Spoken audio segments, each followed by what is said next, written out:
Pacific settlement of international dispute की आज हम बात करेंगे। यानी कि हम बात करेंगे कि अंतर्राष्ट्रीय जो कानून है उसमें विवादों का शांतिपूर्ण तरीके से समाधान कैसे हो। आपको बता दें कि जो अंतर्राष्ट्रीय विवाद है उसके शांतिपूर्ण तरीके से समाधान करना एक महत्वपूर्ण चरित्र के अंतर्राष्ट्रीय कानून के बुनियादी सिद्धांत है। इसे राज्यों के बीच में जो मैत्रीपूर्ण संबंध है, जो सहयोग है, उससे संबंधित अंतर्राष्ट्रीय कानून के सिद्धांत पर आधारित किया गया है। इसके लिए संयुक्त राष्ट्र चार्टर जो है वह तैयार किया गया है। इसमें अंतर्राष्ट्रीय कानून का सिद्धांत जो है उसकी उत्पत्ति जो है वह 1899 में पहले हेग शांति सम्मेलन से लगाया जा रहा है। इसके बाद में 1907 में जो दूसरा हेग शांति सम्मेलन हुआ उसमें अंतर्राष्ट्रीय विवादों के जो निपटारा है उसके लिए अतिरिक्त कन्वेंशन तैयार किया गया। अंतर्राष्ट्रीय विवादों के अच्छे ढंग से निपटारा करने के लिए एक अतिरिक्त जो कन्वेंशन तैयार किया गया उसमें राज्यों के दायित्व को महत्वपूर्ण बताया गया कि उनका दायित्व जो है वह उस पर महत्व मिला, और जबकि बल का जो उपयोग है उसको निषिद्ध कर दिया गया। संयुक्त राष्ट्र चार्टर के अनुच्छेद 2 सबसेक्शन 4 में यह तैयार किया गया। इसके अलावा जो ब्लैक लॉ डिक्शनरी है उसमें विवादों का एक संघर्ष या फिर विवादों के रूप में कैसे संघर्ष किया गया, क्या क्या विवाद हो सकते हैं, कैसे उसका निपटारा होगा, उसको परिभाषित किया गया है। ये तो रही कि अंतर्राष्ट्रीय विवाद को कहाँ पर और कैसे परिभाषित किया गया है, उसकी उत्पत्ति कहाँ से हुई है।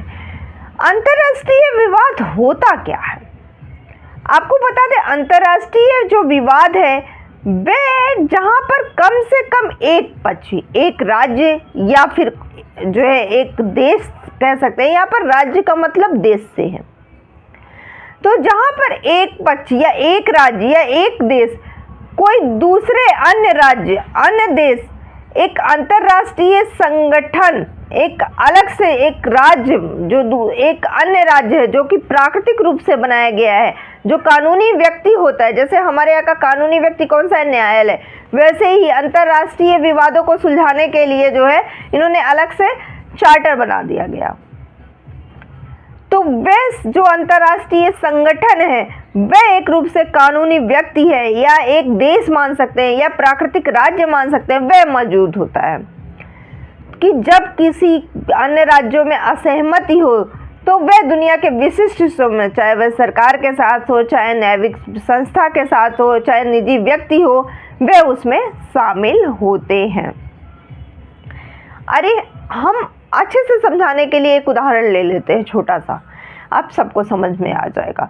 जैसे कि क्या होता है, हम कॉलेज में ग्रुप होता है, ग्रुप में कई लोग होते हैं और दो पक्ष के बीच में लड़ाई हो गई, तो वो दो पक्ष आपस में सुलझा ले। अगर वे आपस में नहीं सुलझा पाते तो जो ग्रुप होता है वो आप इस पक्ष का भी फ्रेंड सर्कल है, उस पक्ष के भी फ्रेंड सर्कल है, वो सब आपस में मिल करके दोनों के मामलों को सुलझा देते हैं। सेम चीज इसमें भी है। अंतर्राष्ट्रीय कानून पर आधारित यह एक निर्बाध और सतत पद्धति होती है। यहाँ पर राज्य जो है वह अधिकारों में समान इकाइयों के रूप में शामिल होता है।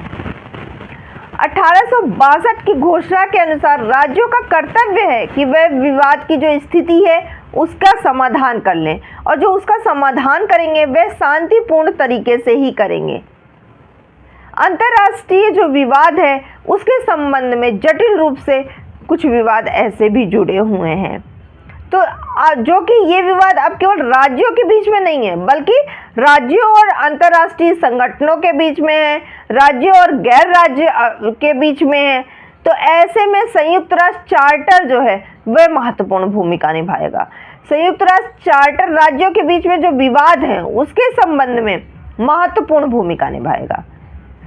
इसमें सभी सदस्य देश जो होंगे उसको अपने अंतर्राष्ट्रीय जो विवाद होंगे उसको शांतिपूर्ण तरीके से इस तरह से हल करना होगा कि अंतर्राष्ट्रीय जो सुरक्षा है, जो शांति है, जो न्याय है, वह खतरे में ना पड़े।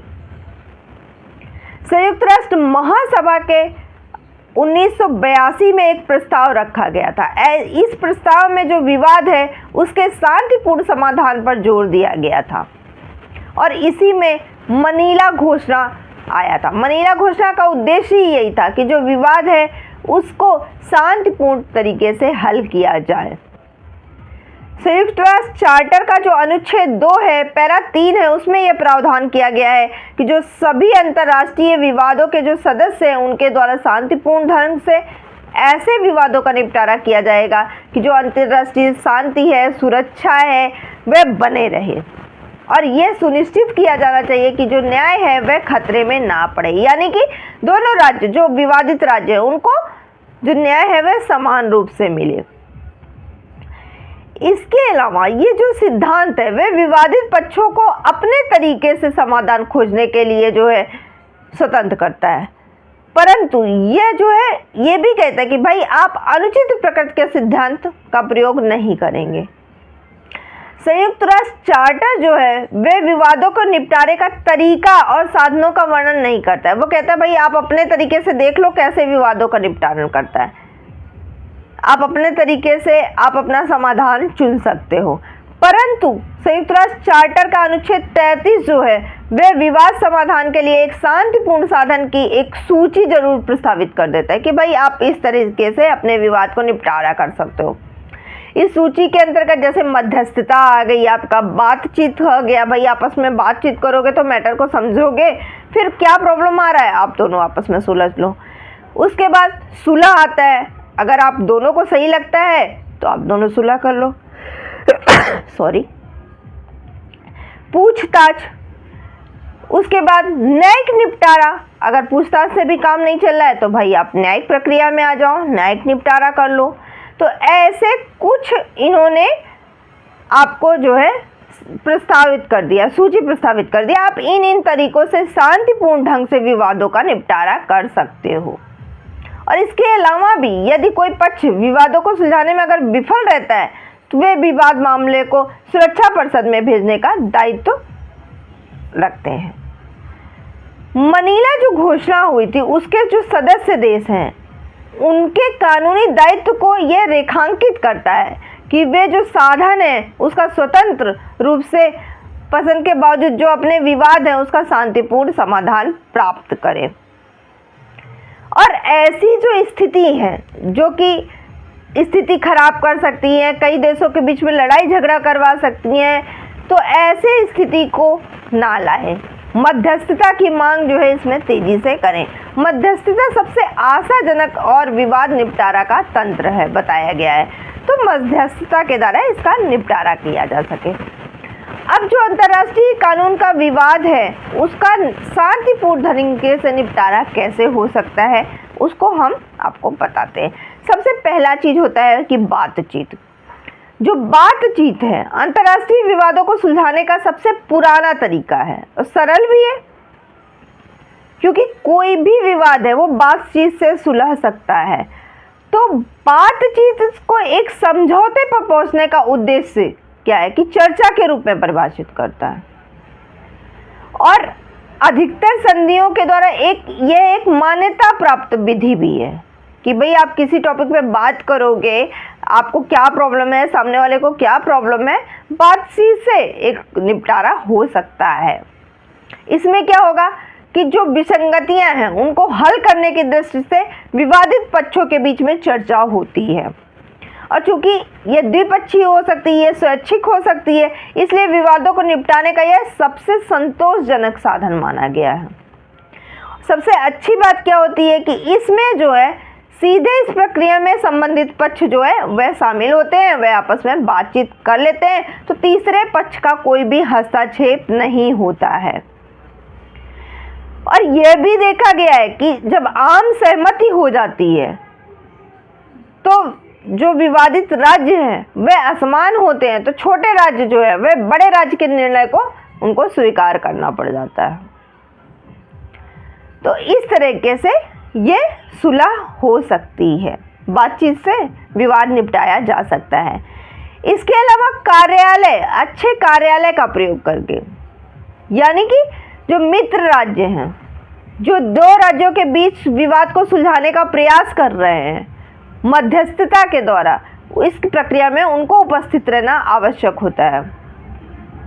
यानी कि जो तीसरा पक्ष आए और वह दो पक्षों का विवाद का निपटारा कर ले, या मध्यस्थता भी आप इसको कह सकते हैं। तो इसमें क्या होता है, वह बिना निपटान के एक सुझाव देता है। तीसरा पक्ष जो है वह कोई राज्य हो सकता है, कोई देश हो सकता है, कोई व्यक्ति हो सकता है, कोई अंतर्राष्ट्रीय संगठन हो सकता है। तो ऐसे में वह कोई भी अंतर्राष्ट्रीय कानून की जो प्रक्रिया होगी उसको बताएगा और उसके अनुरूप जो है कहेगा कि भाई नियम तो ये कहता है, आप इस नियम के अनुसार आप चलिए। जैसे कि हम ईरान इराक की बात कर लें। ईरान और इराक के बीच में सातल जो अरब नदी थी उसकी सीमा को लेकर के विवाद था, जो कि 1975 में अल्जीरिया के राष्ट्रपति ने उनके माध्यम से ये विवाद सुलझाया गया था। तो इसमें कोई भी बीच में आ जाएगा, क्योंकि उसका नाम है वह विवाद को, तो उसने जो कह दिया उसको दोनों पक्ष मान लेंगे। इसके बाद मध्यस्थता आएगा। मध्यस्थता का कार्य यानी कि तीसरा पक्ष शामिल हो जाता है। मध्यस्थता में क्या होगा कि उचित और निष्पक्ष होने की उम्मीद की जाती है कि जो मध्यस्थ है जिसको हम बीच में ला रहे हैं वह दोनों पक्षों को सुनेगा और उस अकॉर्डिंग वह अपनी न्याय देगा। इसमें क्या होगा कि एक चर्चा होगी, वहाँ पर जो मामले हैं उसको सुलझाने में अपनी राय और सुझाव लोग देंगे। मध्यस्थता के मामले में जो तीसरा पक्ष होगा वह विवादित पक्षों के अनुरोध पर या फिर अपनी इच्छा से जो है बातचीत प्रक्रिया में भाग लेगा। और जो मध्यस्थ होगा वह समझौते को व्यक्त करने वाले संधि पर हस्ताक्षर करने की सुविधा प्रदान करेगा कि भाई आप दोनों अपनी अपनी बातें हमको बताओ, हमको जो ठीक लगेगा हम उस प्रकार से निर्णय देंगे और उस पर दोनों की सहमति होनी चाहिए और वह सहमति जो है वह लिखित रूप से होनी चाहिए। इसके बाद आ जाता है समझौता। मध्यस्थता ने कह दिया भाई आप इस तरीके से सुलह कर लो। अब समझौता कैसे होगा? सुलह विवादों को निपटाने का एक समझौता प्रक्रिया होती है। इसमें क्या होगा कि किसी समिति आ जाएगी, कोई आयोग आ जाएगा, उसको ये जो है दे दिया जाएगा कि भाई ये केस आपको दे दिया जा रहा है, आप देख लो इसका निपटारा कैसे होगा। जो ये प्रस्ताव होगा वह बाध्यकारी प्रकृति के नहीं होते हैं, इसलिए जो पार्टियां हैं वह इन्हें स्वीकार और अस्वीकार करने के लिए स्वतंत्र है। भाई आप सुलह करना चाहते हैं या नहीं करना चाहते ये आप पर निर्भर करता है, परंतु सामने वाला जो है वह सुलह कराने की कोशिश करता है। वह कोई बोर्ड हो सकता है, कोई निकाय हो सकता है, कोई आयोग हो सकता है या कोई व्यक्ति भी हो सकता है। तो जो ऐसे आयोग या निकाय होते हैं वे या तो स्थायी होते हैं या फिर तदर्थ प्रकृति के हो सकते हैं। सुलह आयोग का जो विचार है वह 1899 में शुरू हुआ विवादों को निपटाने के लिए। अनुच्छेद 10 और अनुच्छेद 14 के तहत जो महासभा है उसके पास विवादों को निपटाने के लिए एक आयोग नियुक्त करने की शक्ति होती है और अनुच्छेद 34 के तहत सुरक्षा परिषद को भी वे इस टाइप की शक्तियां प्राप्त होती हैं। अब आपको कुछ संधियां ऐसे बता दें जो कि सुलह आयोग के माध्यम से निपटाया गया था, जैसे कि प्रशांत निपटारा जो है 1948 का हुआ, बोगोटा संधि 1948 की हुई, ओजोन परत के संरक्षण पे जो वियना कन्वेंशन हुआ यह भी सुलह आयोग के माध्यम से ही हुआ। तो इस तरह के जो है राजनीतिक जो विवाद होते हैं, अंतर्राष्ट्रीय विवाद होते हैं, उसको निपटाया जा सकता है। उसके बाद में कुछ लोग मध्यस्थता करके उसको विवाद को निपटा सकते हैं, जैसे कि जो निर्णय होगा वह एकल हो सकता है, एकल मध्यस्थ होता है। कोई एक व्यक्ति को दोनों पार्टी ला दी और कह दी हमारे बीच में मध्यस्थता करा दीजिए, या फिर न्यायाधिकरण द्वारा किया जाता है। तो इसका जो मुख्य विशेषता क्या है कि पुरस्कार पार्टियों के लिए बाध्यकारी होती है। अगर मध्यस्थता के बीच में आया है अंतर्राष्ट्रीय कानून के अंतर्गत विवाद को निपटारा करने के लिए, तो जो मध्यस्थ है उसने जो भी निर्णय लिया है वह दोनों पक्षों पर बाध्यकारी होगा और इसको अच्छे विश्वास के साथ किया जाना चाहिए कि हाँ सामने वाला व्यक्ति जो निर्णय देगा जो मध्यस्थ व्यक्ति है, जो निर्णय देगा, जो हमारे विवाद का निपटारा करेगा, वह सही करेगा। 1899 में जो हेग कन्वेंशन है उसके द्वारा मध्यस्थता को परिभाषित किया गया था और इसमें कानून के सम्मान के साथ ही अपनी पसंद के न्यायाधीशों के द्वारा राज्यों के बीच में निपटारा किया जा सकता है। यानी कि मध्यस्थता में आप अपनी पसंद के न्यायाधीश देख लीजिए और वे आप दोनों की बात, जो विवाद है उसका समाधान कर देगा, लेकिन आपको वह निर्णय दोनों पक्ष को बराबर रूप से मानना पड़ेगा। विदेशी जो मध्यस्थ है उसके जो पुरस्कार की मान्यता पर संयुक्त राष्ट्र कन्वेंशन किसी भी विवादित राज्य में दिए गए जो मध्यस्थ होते हैं उसको पुरस्कार को लागू करता है। यानी ऐसा नहीं है कि हम अंतर्राष्ट्रीय जो विवाद है उसका जो निपटारा करने के लिए जो मध्यस्थ आया उन्होंने अमेरिका में ये चीज़ों का जो है पुरस्कार दिया। पुरस्कार वो होता है कि वो अपने निर्णय पर दोनों पक्षों का मुहर लगवाते हैं, जो निर्णय देते हैं उसको पुरस्कार बोलते हैं। तो उन्होंने निर्णय दिया कि दोनों पक्षों को कि भाई ये चीज़ें होनी चाहिए, और आप अपने देश में आ गए तो कह दिए कि वो तो उनके देश में निर्णय दिए थे तो हम अपने देश में इसको नहीं मानते। ऐसा नहीं होगा। जो मध्यस्थ है उनका निर्णय जो है वह मानना पड़ेगा। मध्यस्थता का सबसे जो प्रसिद्ध नियम है वह London court of international arbitration है, इंटरनेशनल चैम्बर ऑफ कॉमर्स है, इंटरनेशनल आर्बिट्रेशन सेंटर है, अमेरिकन आर्बिट्रेशन एसोसिएशन है, हांगकांग इंटरनेशनल एसोसिएशन है, आर्बिट्रेशन सेंटर है, ये सब इसमें शामिल है। अब ये तो हो गया कि अंतर्राष्ट्रीय जो कानून के विवाद हैं उसको कैसे निपटारा किया जाएगा। जो अंतर्राष्ट्रीय कानून में विवाद हैं उनके प्रकार भी होते हैं। ज़्यादातर दो प्रकार होते हैं, एक राजनीतिक होता है, एक कानूनी होता है। तो दोनों के बीच में अंतर विशुद्ध रूप से एक ये व्यक्ति फर्क होता है। यानी कि मुख्य रूप से ये राज्यों के रवैया तय करता है कि कोई विवाद कानूनी है या फिर यह राजनीतिक है, और इन्हीं राज्यों के भागीदारी के कारण दोनों में अंतर करना कभी कभी मुश्किल हो जाता है।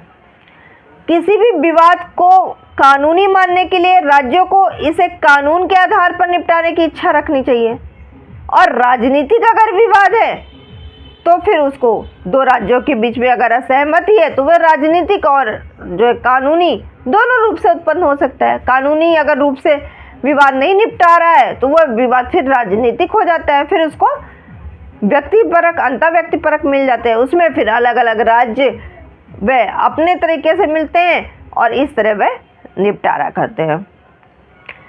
अब जो राज्यों का कानूनी विवाद है उसको तो कानून के आधार पर निपटारा करने की इच्छा रखनी चाहिए, परंतु जो राजनीतिक विवाद है अगर उसमें बदल गया विवाद तो उसके लिए अंतर्राष्ट्रीय कानून में जो निर्धारित जो विवाद है उसको निपटाने की जो प्रक्रिया है उसका फिर निर्वाह धीरे धीरे करना पड़ता है। और जब कोई भी पहलू अगर वह राजनीतिक बन जाता है तो फिर वहां पर शांति और सुरक्षा बनाए रखना थोड़ा कठिन हो जाता है और उसमें फिर विवाद बढ़ने की संभावना हो जाती है, और कहीं ना कहीं उसमें फिर अन्य राज्यों को भी शामिल होना पड़ता है और तब जाके वह विवाद का निपटारा हो पाता है। आज की वीडियो बस इतना ही।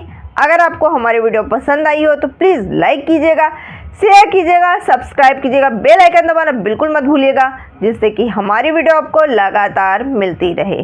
धन्यवाद।